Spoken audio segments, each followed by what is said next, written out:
clearly New Jersey has a great challenge. Its children, larger percentage than we would like, who suffer from ASD. A major problem that we're confronted with, beside how to initiate programs that help these children, is in their identification. And I'll just speak briefly about a project that Dr. Tara Matthews, sitting right over here, and I have undertaken in the last year and a half. Dr. Matthews is a pediatrician, and I'm a basic research scientist. I'm also the founding director of the Rutgers-Robert Wood Johnson Medical School Autism Center, which is devoted mostly to research. But it seems to me, at the same time, we have to be able to take what we have learned in the laboratory as a translation to help as fast as we can the children and families of New Jersey. What probably most of you don't appreciate is the enormous pressure a pediatrician is under in terms of taking care of a child and the family. The average time the pediatrician is in contact with the child on a visit is 7 minutes and falling. Now, during those 7 minutes, he and she have to gather an enormous amount of information about the child in multitude of areas. A difficult task, to say the least. Now, one of the advantages, especially for some pediatricians and some families, is that the parents are educated, and in fact, they know what a normal course of development, what a typical course is, and at the same time, when the child is not reaching that. And so they can be helpful to the pediatrician by pointing out, you know, my child really doesn't look at me very much. Information which the pediatrician, in examining eye, ears, throat, heart, lungs, may never get to. So, how do we meet this challenge? Well, we meet it in two ways. One, of course, has to be educating, especially parents of small children, in terms of what they need to look for in terms of typical development as well as atypical development. At the same time, we need some sort of instrument, some sort of screening device, which will not only be of use for the parent in terms of their education, what they should be looking for, what they shouldn't, but also for the pediatrician. And surprisingly, there are many, many children in this country who never see a pediatrician. And so, and may not be able to get to a clinic for many months in order to get some help.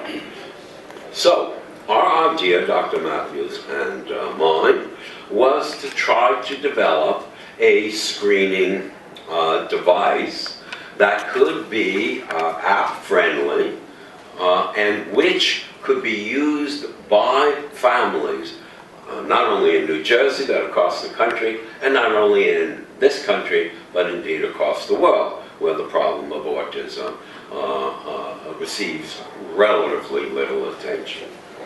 Now, how do you go about doing something like this? I spend most of my day in laboratories. Dr. Matthews spends most of her time seeing patients. And so we need to combine those kinds of skills. And the way to do that is to find out what is it that we already know about development. The last 50 years, the NIH has spent literally billions of dollars to find out about children's development, and I have participated in that. At the same time, pediatricians have found through examination a great deal of information in terms of a normal development or typical development. So we decided that we're going to pool our resources, the clinical and the research, and we're going to create lists of questions, the answer to which will tell us something about whether or not the child is likely to have ASD.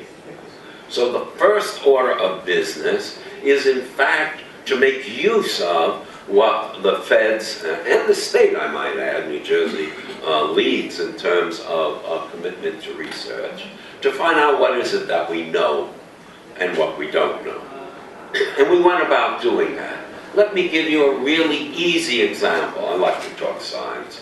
So I'll give you a really quick one that you'll enjoy. We know that by 15 months, children, when they look in mirrors, and if you put a red dot on their nose, if they look in the mirror, they're going to touch their nose. We know all children who are developing typically, by 2 years, touch their nose when they look in the mirror and they see a red dot on it.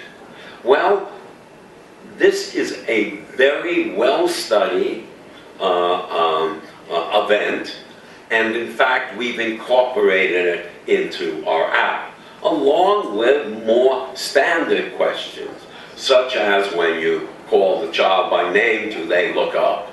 Do they greet you when you enter a room? And I could go on and on. And so between pediatric and research experience, we created what we call Autism and Developmental Disorders Screening App, or for short, ANDDS. Is that right? I think so. Close, in any event. Now, when you develop a screening device, it's not a full examination. It has to be, one of the qualities of any screening device is that it has to be done relatively quickly. People get bored, they don't want to stick with it. So one of the secrets is to develop as few items as possible to look at. The second thing you need is not only to make sure you identify children who may have ASD, but not to identify children who don't have it. There are two equations in there, and a good screening device does both. Well, we've developed it with the help of WebCore, with the help of our colleagues. We have created this app, and this app is now out and being used. It's been hit upon, I don't know if that's the right expression, hit upon us, but it has been used by over 5,000 hits so far. And so we are gathering lots of data. The first set of data is, can it be used readily? Excuse me. You don't want to invent something, create something that is too complicated for people to use. So we want everyone who goes on it to be able to use it. And given the questions, given the feedback that we've got, we think we've achieved that. I don't want to speak more than my allotted time, half of us standing, so I won't read some of the comments from the people who have used it. But we have found that it works. People know how to use it. The second part is, in fact, to see whether there is any association between the screening device that says green, everything seems to be okay, to yellow, with some concern, to red, go seek pediatric advice. Now, the device can be used with children anywhere from 8 to 36 months. And there are different questions for different ages. And so it is possible with our device to, in fact, screen children as young as 8 months. And some of you in this room who have had children, have children with ASD, or know that even 8 months may be too late. And we are working on questions for even earlier.